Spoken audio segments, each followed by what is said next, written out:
ഒപ്പം തന്നെ സാജു, നമ്മുടെ ഈ ദൃക്സാക്ഷി പറയുന്നതനുസരിച്ച് കുട്ടികളാണ് ഈ ബസ്സിലുണ്ടായിരുന്നത് ഏറെയും എന്നാണ് ഈ ദൃക്സാക്ഷികൾ പറയുന്നത്.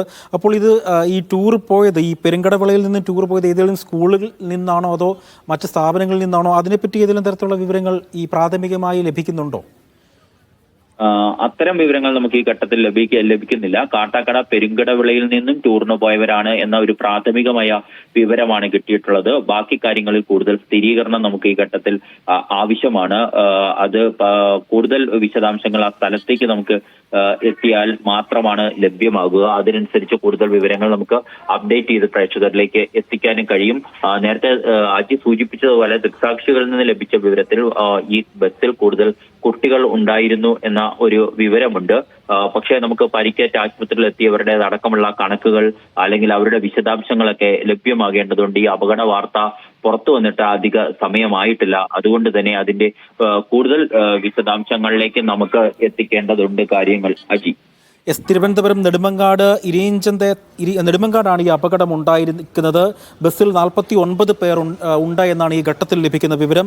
നാട്ടുകാരും പോലീസും ഫയർഫോഴ്സും ചേർത്താണ് ഈ പരിക്കേറ്റവരെ ആശുപത്രിയിലേക്ക് മാറ്റുന്നത്. കാട്ടാക്കട പെരുങ്കടവിളയിൽ നിന്നും ടൂർ പോയ ബസ്സാണ് അപകടത്തിൽപ്പെട്ടത്. ഇതിൽ 49 പേരുണ്ട് എന്നാണ് ഈ ഘട്ടത്തിൽ നമുക്ക് മനസ്സിലാക്കാൻ കഴിയുന്നത്. ടൂറിസ്റ്റ് ബസ് മറിഞ്ഞുണ്ടായ അപകടം മെഡിക്കൽ കോളേജിൽ ക്രമീകരണങ്ങൾ ഏർപ്പെടുത്താൻ ആരോഗ്യമന്ത്രി അടക്കം ഇപ്പോൾ നിർദ്ദേശം നൽകിയിട്ടുണ്ട്. KR സാജു ആണ് ഈ വാർത്തയുടെ സമഗ്രമായ വിവരങ്ങൾ നൽകുന്നത്. KR സാജു, ഇപ്പോൾ ആരോഗ്യ വകുപ്പ് മന്ത്രി തന്നെ ഇടപെട്ടിട്ടുണ്ട് ഈ അപകടവുമായി ബന്ധപ്പെട്ട്. അതിൻ്റെ നിർണായകമായ വാർത്ത എന്താണ്?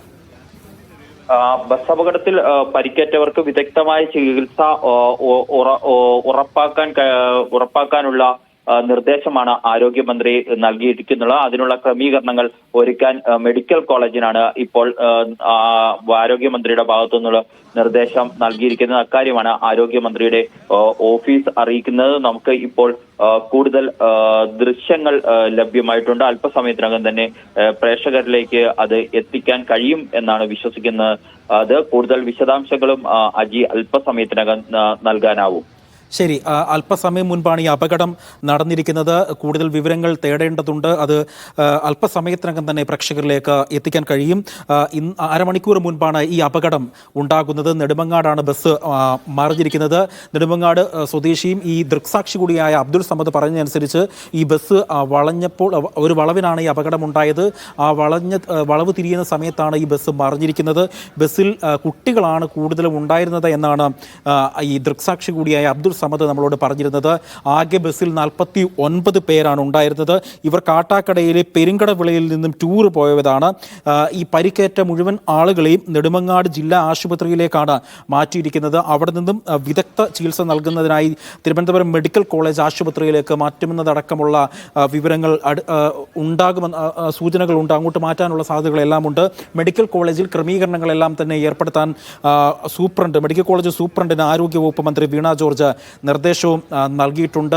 അരമണിക്കൂർ മുൻപാണ് ഈ അപകടം സംഭവിച്ചിരിക്കുന്നത്.